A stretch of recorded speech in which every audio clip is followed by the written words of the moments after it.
আসসালামু আলাইকুম।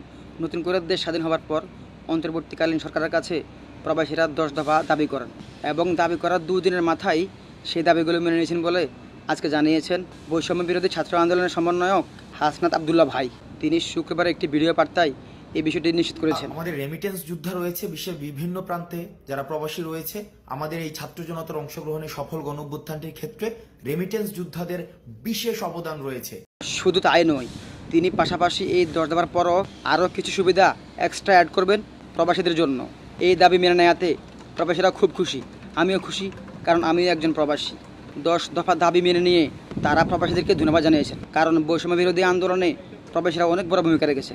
আমি একজন প্রবাসী, এই দাবিগুলো খুব তাড়াতাড়ি মেনে নেয় আমিও খুব খুশি। এবং তিনি এটাও বলেছেন যে শুধু তারা মুখে দাবিগুলো মেনে নিচ্ছেন না, তারা খুব তাড়াতাড়ি এই অন্তর্বর্তীকালীন সরকারের আমলেই তারা এই দাবিগুলো কার্যকর করবেন। আসসালামু আলাইকুম।